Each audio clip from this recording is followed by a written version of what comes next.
Olá, multiplicadores de negócio. Nesse programa eu tô muito feliz porque gente, nunca pensei que eu ia poder dizer isso. Eu tô com meu pianista.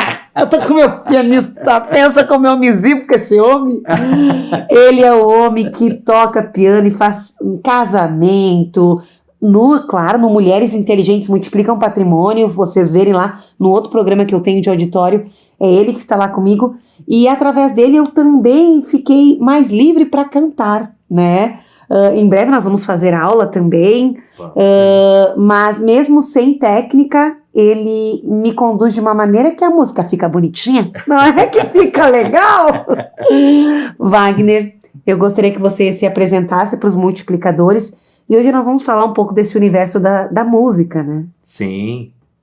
Bom, então, primeiro, queria agradecer muito pelo convite, fiquei muito honrado, muito feliz pelo convite de estar aqui. Eu sou Wagner, meu nome é Wagner Duarte Maciel, sou de uma família tradicional, uma família onde fui incentivado desde o início, né, desde muito cedo, fui incentivado na música, né, estudo piano, teclado desde os 7 anos de idade, eu e meu irmão, né, eu sou o mais velho de 3 irmãos, e meu irmão também começou por essa idade também, e tenho a minha formação, então, em música, com pós em regência coral. Trabalho com música, assim, trabalhando só com música aí há em torno de uns 15 anos, mas sempre dei aula, né? Eu dou aula desde os 14, 15 anos de idade, eu dou aula. Então faz aí já quase 30 anos.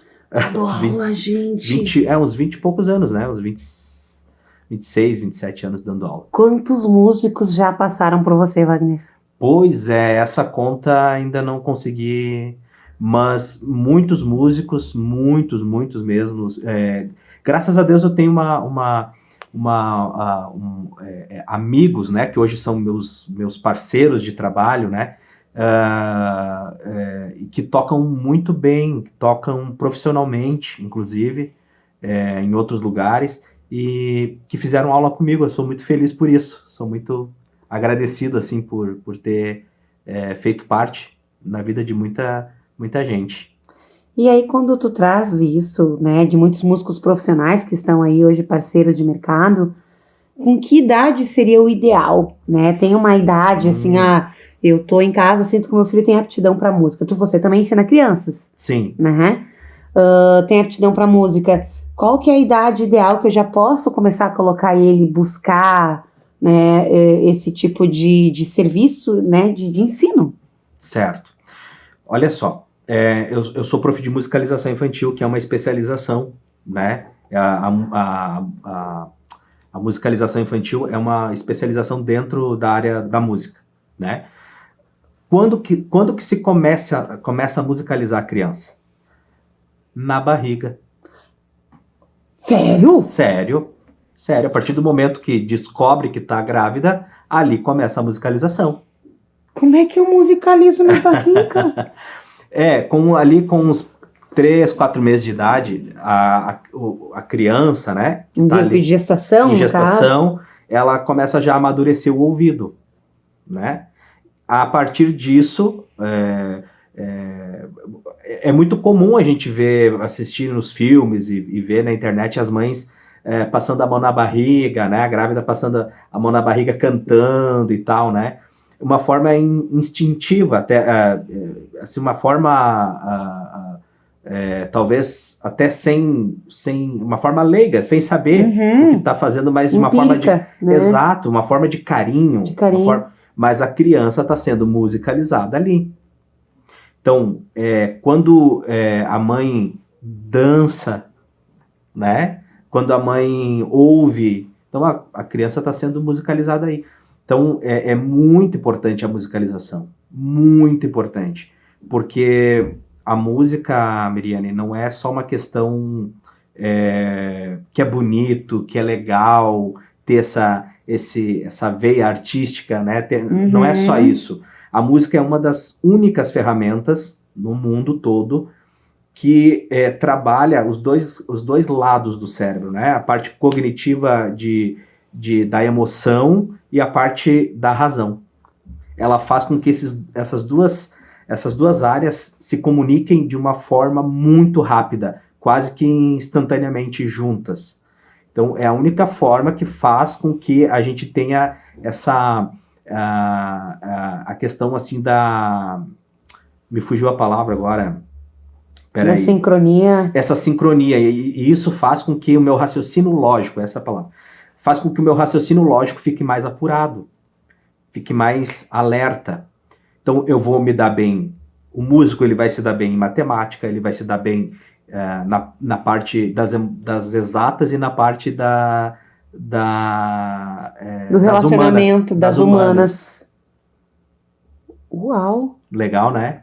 Desde a barriga e estimular essa questão. Então, assim, é verdade que dizem que a pessoa nasce com uma inteligência musical? Isso é verdade? Ou é um mito, assim? Ou é porque não, ela foi mais musicalizada mesmo que de uma forma inconsciente daquela mãe, né? Musicalizou essa criança. Mas então, essa não é uma questão que nasce, pode ser desenvolvida. Exato.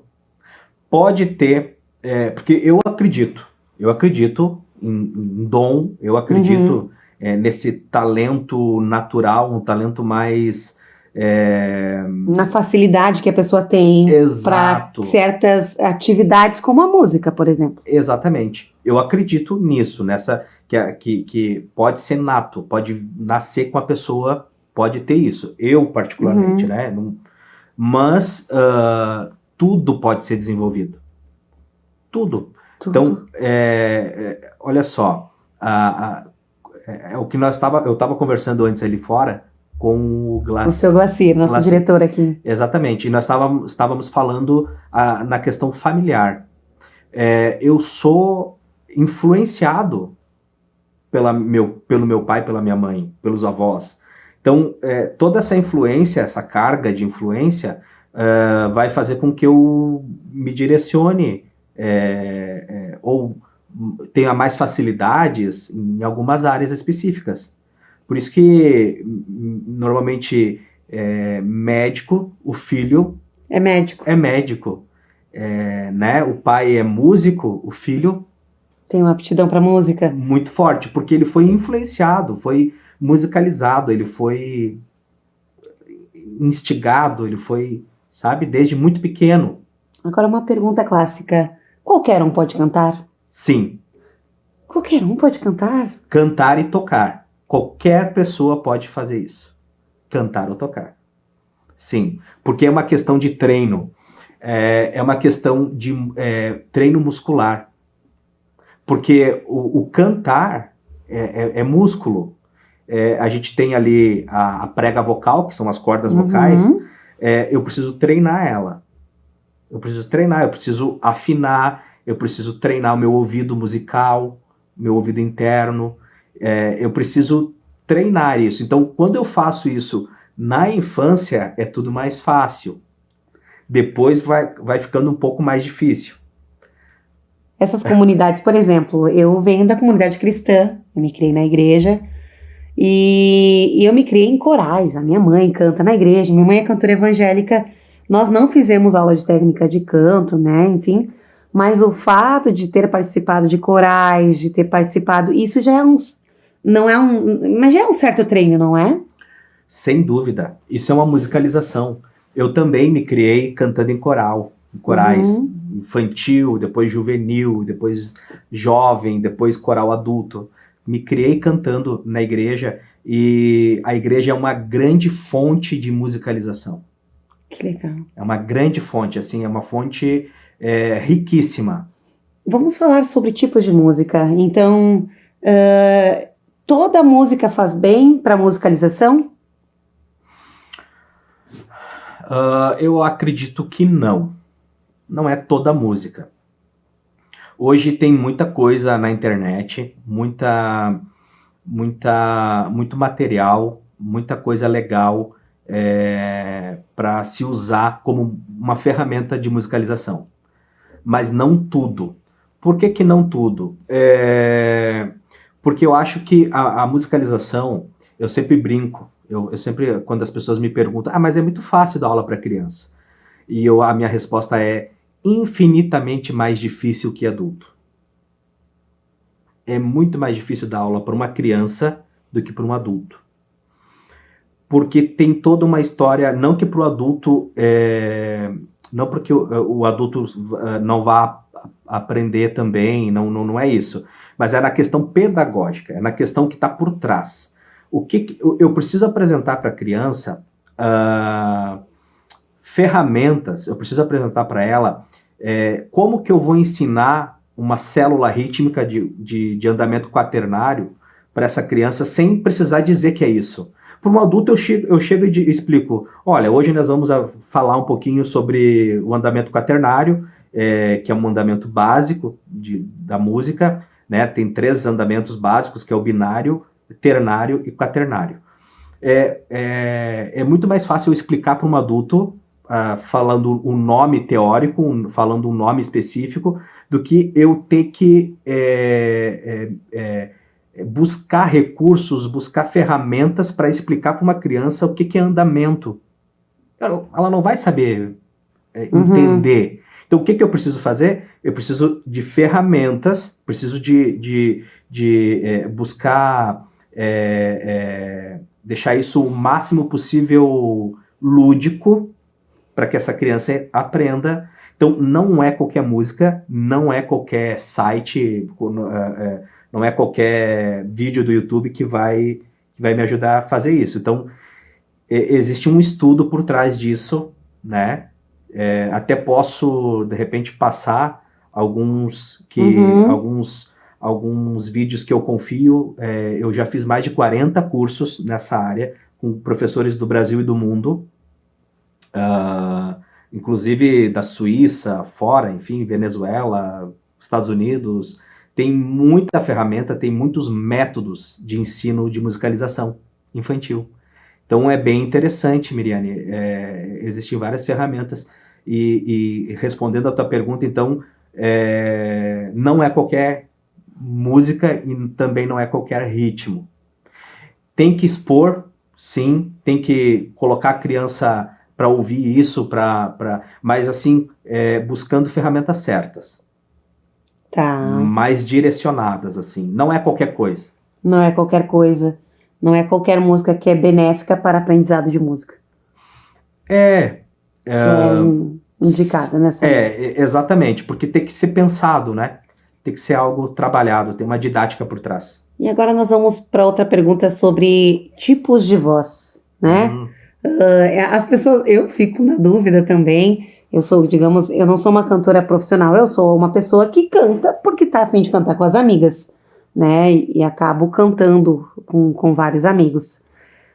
Mas a questão da quem faz da música sua profissão mesmo, né? Existem tipos de vozes. Quais são os tipos de vozes? Dá tempo de nós falarmos sobre os tipos de vozes aqui? Olha só, sim, tipos de vozes. Na voz feminina, as vozes básicas, né? Contralto, soprano.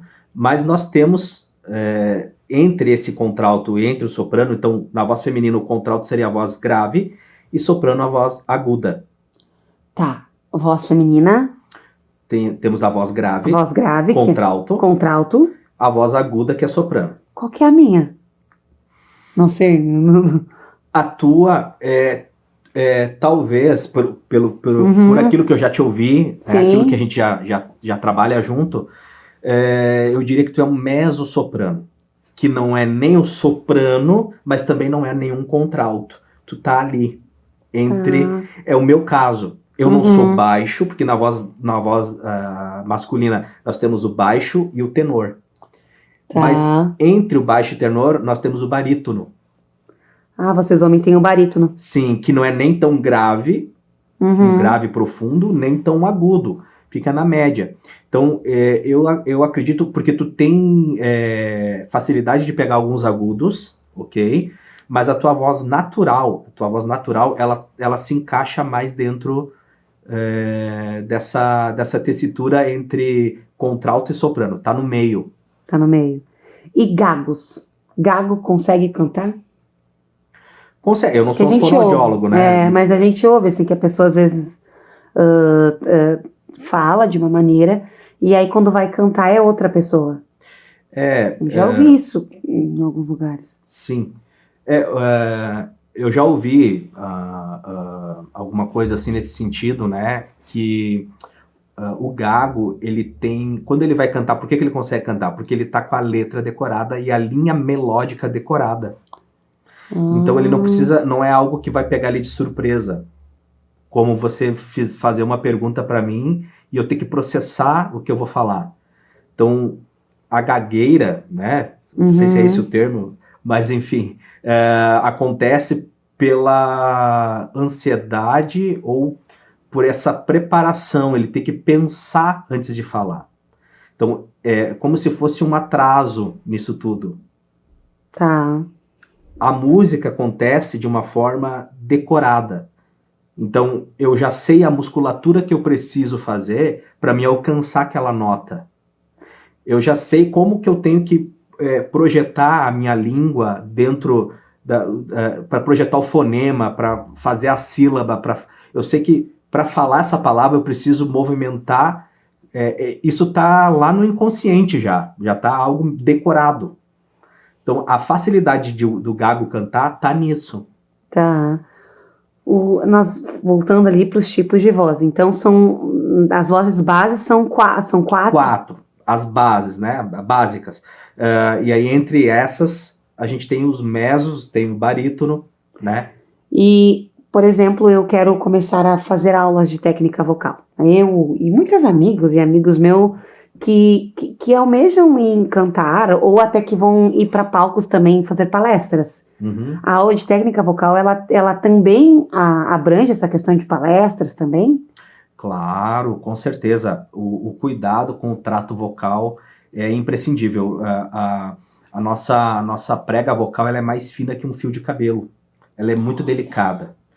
Exato. Então, principalmente quando eu vou falar muito, eu preciso ter essa minha prega vocal aquecida. Quando eu vou cantar, então, nem se fala, porque é como se eu... imagina um corredor profissional, essa pessoa que lá o Usain Bolt lá, né? Usain Bolt. Tu imagina ele correr sem aquecer. Ele vai exigir o máximo da musculatura dele sem ter um aquecimento. Ele vai romper a musculatura. A mesma coisa acontece com a prega vocal. Principalmente quando eu vou cantar. Eu preciso levantar minha laringe, eu preciso aquecer para que essa laringe suba e fique numa posição onde eu consiga alcançar os agudos, ou graves também. Então, os extremos, eu preciso ter aquecido a minha voz para mim poder alcançar os extremos com mais facilidade, sem prejudicar ela, né? A pessoa pode, então, ficar mais com a voz, digamos, machucada, com o tempo, calo. Sim. Aí ela tinha uma voz e aí eu ia te perguntar, a voz envelhece? Ah, boa pergunta. Que eu vi esses dias uma cantora que eu sou fã dela, e que é a Paula Toller. Uhum. Então eu ouço as músicas dela, por exemplo, de quando ela era mais jovem, e fui ouvir um show dela agora mais velha, assim, né, mais madura agora. Continua linda e tudo, mas eu vi que a voz estava diferente. A voz envelhece?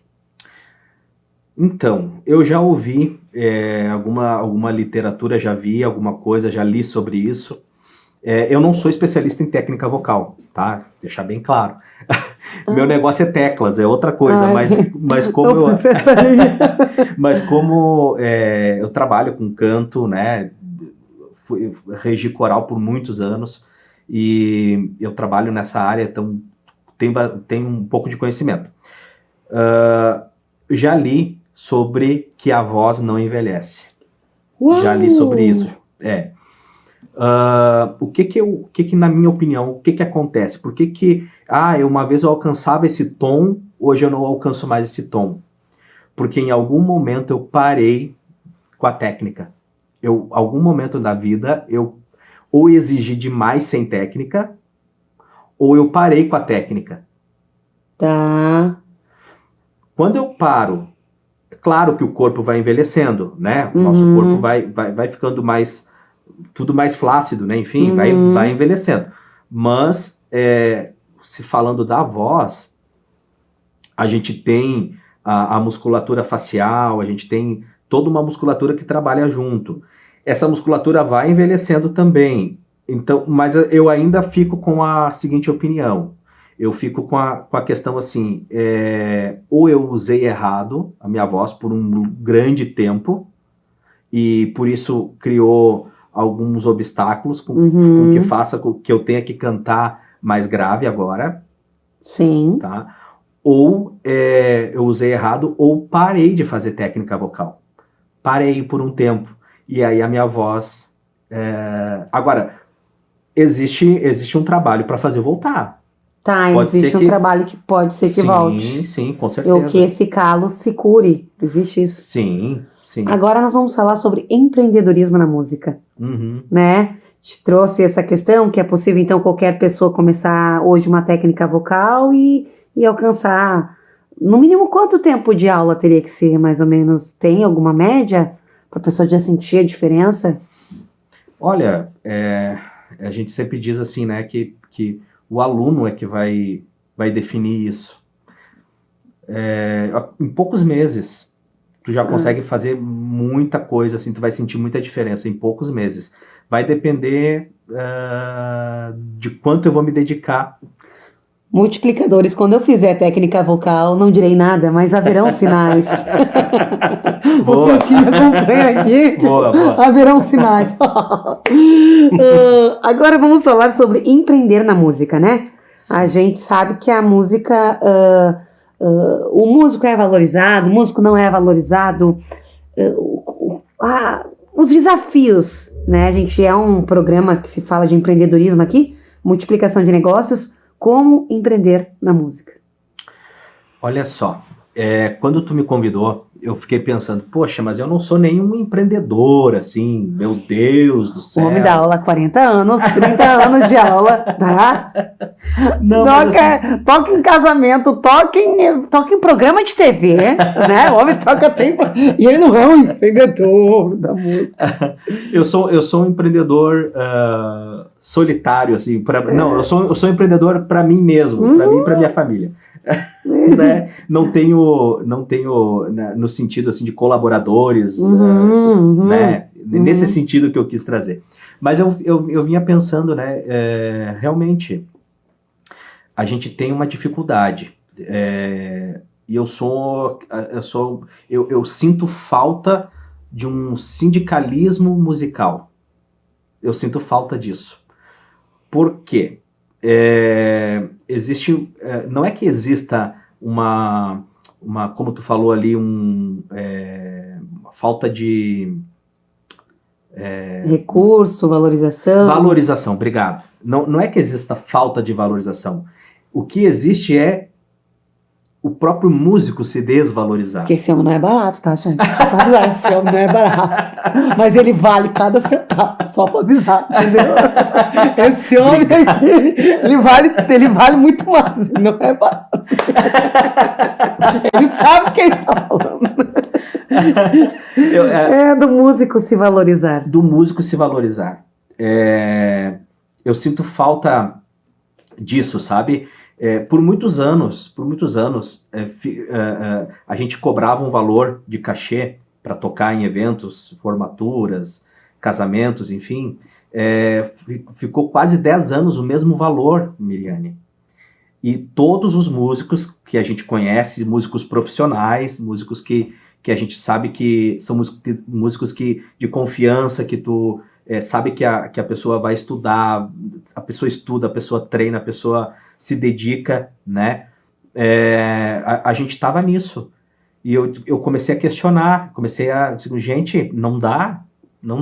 Então, você tinha o mesmo profissional cobrando X e o mesmo profissional cobrando Y. É uma falta de comunicação, uma falta de um sindicato Dos músicos. Verdade. nesse sentido, sabe? Acho que isso acontece também no ramo do vídeo também. Eu tenho visto muitas diferenças e não são materiais, são materiais bons, mas que uma produtora é X e outra produtora eu tive nessa mesma linha também. Sim, Isso acontece com os músicos também. muito. Mas existe uma diferença, por exemplo, contratar você, né, Wagner, que é um pianista, quantos anos dando aula? Uns 26, 27 anos. Quantos anos de profissão? 32. Vamos e viemos que 32 anos de profissão tem Não, um valor Desculpa, não, 32 anos tocando. tocando. De profissão. Mas 32 anos tocando, mesmo que não seja, como tu falou, mas 32 anos na área, tem um valor agregado. Sim, É normal que vamos lá, que o seu valor seja diferenciado de quem está começando. sim, É normal, sim, né? Isso, eu acho que existe isso no mercado também, não, da música, diferente do mercado do corretor de imóveis, olha só, nós é 6%, é tabelado. Não importa se o corretor está começando ou se o corretor já é como eu, que tem 16 anos de mercado. A nossa diferença tá em quem vende e quem não vende. uhum, Então, existe para nós uma certa nivelação, sim, né? E para os músicos não tem, não tem. né? Sabe que esse problema, ele tá nas pessoas, tá em nós, como músico. Se valorizar. Claro, obviamente, eu não vou comparar um músico já de uma carreira já estabelecida, né, com um músico que está começando agora. Ok, mas e um músico que está no mesmo patamar, que é profissional, já tem anos de experiência, ele precisa se conscientizar, ele precisa ter essa noção, né, de equilibrar as coisas, né, e se valorizar. Óbvio também, uma coisa que a gente tem que colocar em pauta, Miriane, que a gente mora numa cidade onde é um polo metal mecânico. Serra Gaúcha. Metalúrgica. Então, eu sempre também debati, conversei com pessoas, até no meio político, né, alguma coisa de cobrar um incentivo por parte da cidade, uma cidade riquíssima, né, que são as cidades da Serra Gaúcha, como um todo, de uma valorização maior dos músicos, de incentivo, né? A gente não tem mais a orquestra sinfônica, a gente tem, mas não é pago pelas empresas, não é como se tinha até um tempo atrás, né? Então, eu acho que assim que falta muito dessa valorização, né? Desse incentivo, porque ter um instrumento em si, ele não é barato, né? O instrumento em si, manter um instrumento, comprar já é desafiador, por exemplo, para um músico que está começando, ou para aquele início, como tu falou. Uma coisa é incentivo das empresas, outra coisa é a pessoa ter que fazer da onde ela vem por si só, para comprar aquela ferramenta, para começar a ensaiar nela, para começar a sair uma musicalização legal dela. Sim. E manter a ferramenta também deve ter seus custos. Sim, manter é difícil também. E manter, você fazer aula é muito caro. Fazer aula é muito caro. Fazer aula é caro. Então pensa comigo. Você precisa comprar o instrumento, ter a manutenção do instrumento, fazer aula daquele instrumento e procurar um lugar no mercado. Como vai acontecer isso? Sem um incentivo, sabe? É muito difícil. É muito difícil. Então eu digo assim, ó, o músico hoje, numa forma geral, ele faz milagre. A pessoa que vive de música. E além disso, é finais de semana, é o horário que realmente as pessoas estão festejando. Mas aí é uma escolha do músico. Sim. É uma escolha, daí tu faz feliz. Sim. Escolheu aquela profissão. Eu canto, um dos meus sonhos é ser cantora, não é. Maravilha. Mas ele apareceu no caminho porque eu faço os programas de auditório. Porém, uma vez eu fui no Ídolos, gente. Fui no Ídolos lá, cantei pra Fafá, pro Supra. Sério? Eu não sabia disso. Olha fui aí. No Ídolos, eu tinha 20 anos, 22 anos, 21, 22 anos. E eu lembro que a Fafá falou assim, ai, tu é divertida, tu é isso, aquele outro. Foi legal, eu perdi o vídeo, gostaria. Só que eu levei 3 não, porque eles disseram que eu não levava a música a sério. E aí, quando eu voltei pra casa, eu entendi, porque eu fui lá pela diversão mesmo, eu queria experiência. E sim, eu estava competindo com músicos que estavam na estrada, podendo, ou tiveram incentivo, podendo bancar a sua, focar, né, na música como profissão. Que não era o meu caso, eu sou corretora de imóveis. E na época eu estava no início da profissão de corretora de imóveis. Mas aí ela falou, você não leva a música a sério.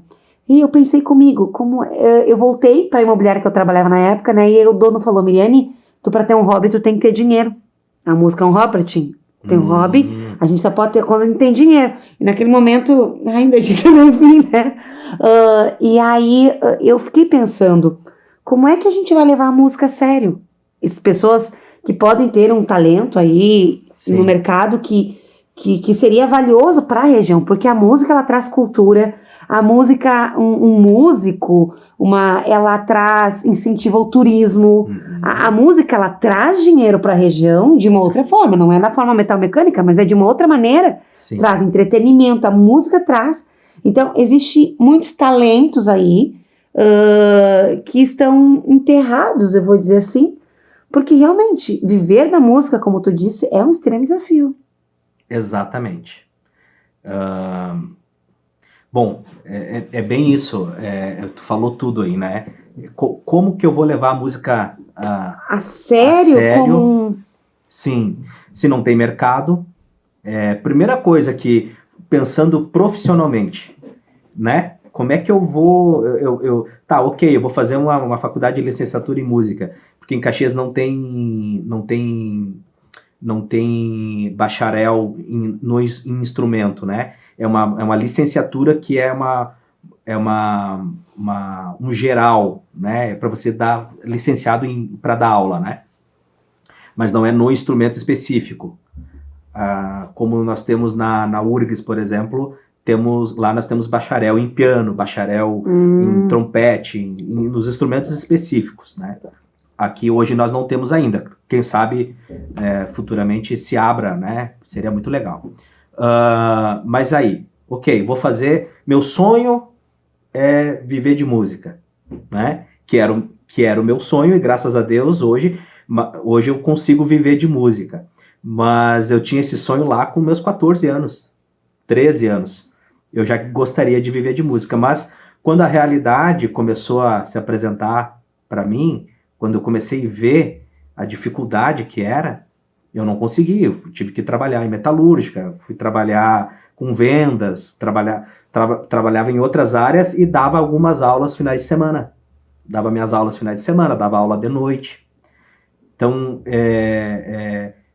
claro, eu não desisti do sonho. Fui batalhando até que surgiu a oportunidade de eu trabalhar com musicalização infantil, que foi ali onde eu consegui ter uma renda fixa interessante, que fez com que eu também pudesse estudar mais, pudesse investir mais, mas assim, isso é 1 em 1 milhão. Entende?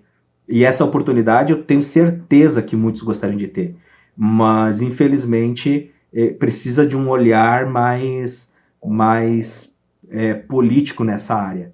Precisa de um olhar, de uma cultura, implantar essa cultura de incentivo às artes, incentivo à música. E agora nós viemos numa outra área, gente, eu já queria, o programa está se estendendo, porque é muito bom, e eu quero, é um assunto que falar sobre esse assunto, administrar vida pessoal e música, também é um outro desafio, né? Muito, muito desafiante isso. Eu teve uma época, eu fiquei 10 anos trabalhando,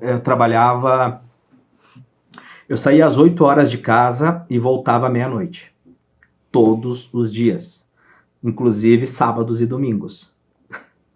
Fiquei 10 anos. Eu atendia 20 escolas, semanal, em torno de 1.000 alunos por semana. Era essa a minha rotina. Durante 10 anos, o que aconteceu? Deu problema.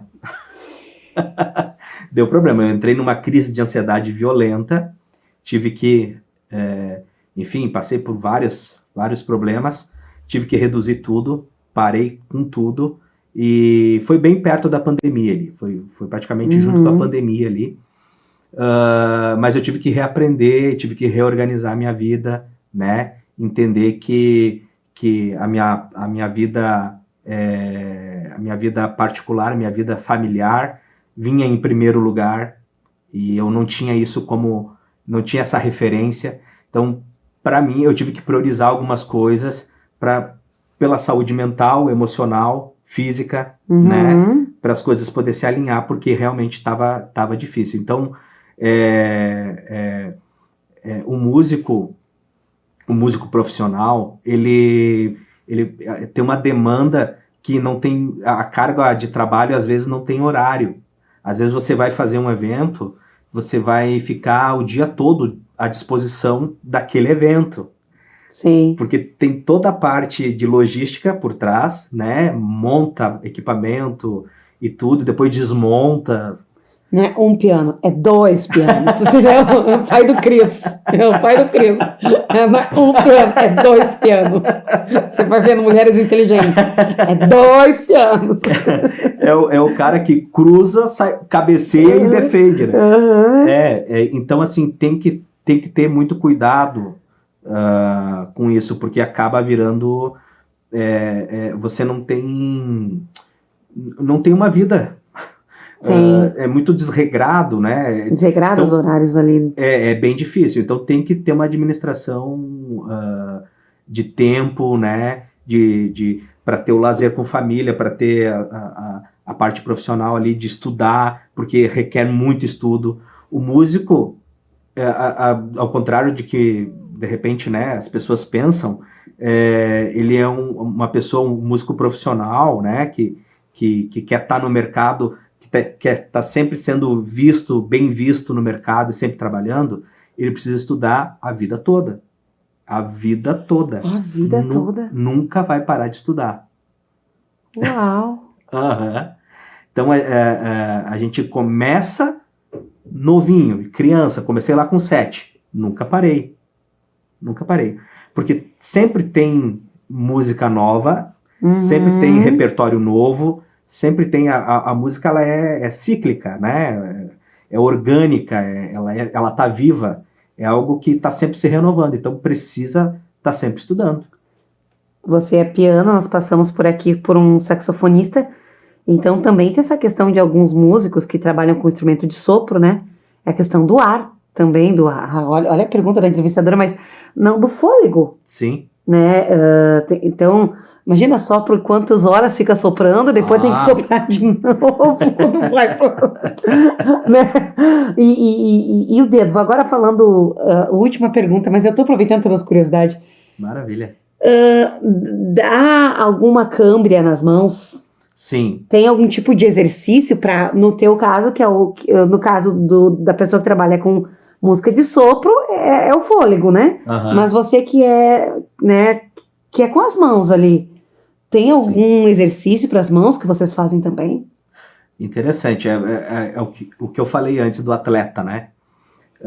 O atleta, ele precisa estar sempre alongando, sempre se preparando para aquela corrida, enfim. A mesma coisa o músico. Sim, tem algumas técnicas que a gente usa, por exemplo, eu vou falar do piano, né? O piano, ao contrário de que talvez muita gente pensa, a gente não faz força na mão, não está na mão a força. A gente usa o corpo. Eu sempre faço uma pergunta, né? A gente canta com qual parte do corpo? Com a boca? Não. Não? A gente canta com o corpo. Por quê? Porque tudo tem que estar bem, tudo tem que estar organicamente bem, tem que estar, eu tenho que estar leve, eu tenho que estar tudo funcionando bem para mim poder... eu chego suado no final do evento, quando eu canto. Eu suado nas costas, mas eu tô cantando aqui na boca. Então, porque você vai exigir do teu corpo, tem que estar preparado para aquilo. Então, tocar, principalmente quando vai tocar bastante tempo, né? Uhum. A gente precisa usar uma técnica chamada de alavanca, que a força vem do braço. Eu deixo cair a força do braço na mão. Então, a minha mão tá leve, mas eu uso essa força que vem do braço e, obviamente, eu preciso estar bem sentado, né? Preciso estar bem posicionado para vir ter essa força vem do corpo para o meu dedo, ele só vai indicar a nota que eu quero tocar. Eu quero tocar essa nota. Então, o meu dedo ele vai indicar, mas a força vai vir do braço e do corpo. Da alavanca. Da alavanca. Isso, a gente usa uma técnica também de circular. A gente faz esse movimento para que essa força venha do corpo. Porque se eu usar a força só da mão, eu vou tocar 5 minutos e vai travar tudo. E aí vai vir a LER, né? Que é lesão por um movimento, esforço repetitivo. Então, eu tive tendinite nos ombros, né? Punho, braço, já fiz fisioterapia, fiz infiltração no ombro, tudo isso. Porque eu usava errado, eu não usava a técnica correta. Então chega um momento que realmente sim. O corpo grita. Claro. O corpo grita. A técnica ela é importante pela saúde. Exatamente. Pela saúde do corpo. Nossa, músicos e cabeleireiras, a galera que trabalha com os braços aí tem muito em comum quando se fala aí do cuidado pessoal. Gente, eu vou ter que terminar o programa. Dá vontade de ficar sabendo mais. Que aula. Obrigada. Imagina, Wagner, eu que agradeço, Miriane. Muito bom. Vir aqui multiplicar com a gente o teu conhecimento referente à música. E quem quiser te encontrar para saber como te contratar também, para ter aula, para algum evento, qual que é o teu Instagram? É Wagner com W, Wagner Pianista. Lá você vai encontrar vídeos, fotos, são várias possibilidades, desde o piano solo até uma orquestra. Né? Se Deus quiser, estaremos numa orquestra o ano que vem. Uau! Vejo vocês então no próximo Café com Multiplicação de Negócios.